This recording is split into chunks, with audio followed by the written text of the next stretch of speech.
More tourists than ever before have visited London this summer. West, the M4 is stationary on the elevated section. And I'm Janice Long. I'm with you until 10 o'clock. It's Grown Up Radio.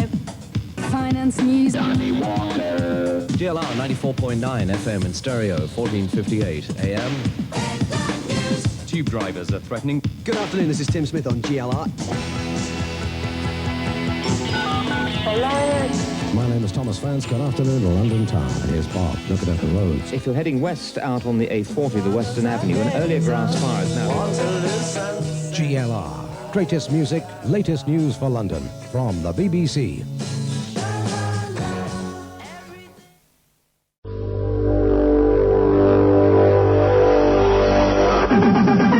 This is Greater London Radio, and as I'm sure you will have noticed by now, we the BBC have been paying you the patronised, the seamless blend of fabby music and right on grooves. Lay that on my jive granny.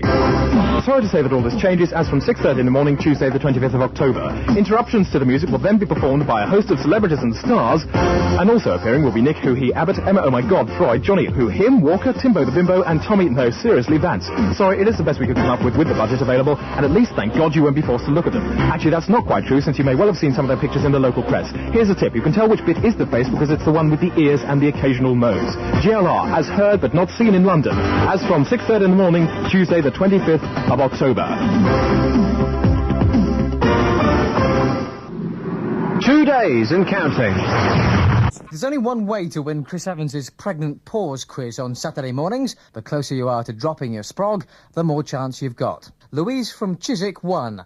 No contest. So when's your baby due, Lou? 11th, last Saturday. 7 days? Yes, yeah, you know something? What? I don't think I'm going to be very pregnant for much longer. Oh my God, this has never happened before. You're not having it now. Oh, no. Are you feeling a bit, Oh, honey. Oh, my God. You better go, hadn't you? I think I better.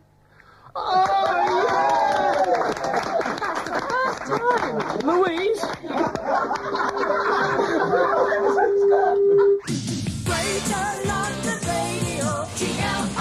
Hello? Who's that? Murray Walker. Murray! Oh, fantastic, Hello, Murray. Very, wow, this is something, Murray. It just shouldn't surprise me after all these years on GLR that we seem to be able to conjure people up. Oh, but, you're a star. I don't know how you keep up with it. Well, thank you very much. Yeah, right. OK, Murray, now, you may have heard this brouhaha, some say hubbub, earlier on when, in passing, somebody rang and said Murray Walker was a copywriter in advertising and came up with the Mars a Day helps you work, rest and play. Now, I said, well, these kind of things float around as urban myths. There's no way of knowing, and now here you are. What's the strength of it? Well, Danny, I'm like George Washington. I cannot tell a lie. I would love to say that I thought of it. Oh! In truth, I was the account director at the agency that had the Mars account. Yeah. And it was my responsibility for organising and administering a Mars a Day helps you work, rest and play, but I can't claim to have written it. If I had written it, I don't suppose I'd be talking to you now. Exactly, I'd be in the Bahamas or something like that. GLR is the only station dedicated to London. London's news and sport, London's weather and travel, business and arts and entertainment. And GLR is the only station which plays quality rock music all day. It's the BBC for London on 94.9 FM.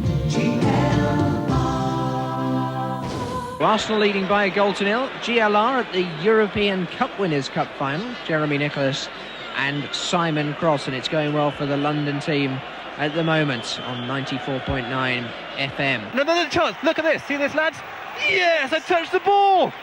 Well, 2 touches from the ball from Simon Cross. The boy behind the goal is having a remarkable game. Excellent. Just looking at our monitors there, Garth, you can just showing a replay of that as Simon touches. He gets a good touch. Good touch on the ball. Waddle takes the corner. Hello, I'm Mel Gibson, and this is the GLR Picture Show. Listen, I've seen worse thrillers than this, although it wasn't riveting. I was sufficiently interested to want to know what happens. I thought it did build up the essence of suspense and questioning throughout the film. I thought, well, yeah, I do want to see what happens. Although, let's face it, Angie, it was fairly predictable as to what does happen. I thought it was absolute trash, I Really? must say. I really did. I particularly objected to the fact that, apart from the fact that it was sleazy and sordid, it didn't make any sense. I came out in the I'm end. doing a Christmas show, and I've got a few new characters I'll try out in there, like Mr. Ulsterman He's based on you. Oh dear. Who's already got a catchphrase. That is a total outrage. Which is odd, listeners, because I came in here and I said, can I have, do you mind if I smoke? And you said to me, of course it's all right. I think it's a total outrage that you're not allowed to smoke in here. I want the royalties. Use my catchphrase immediately.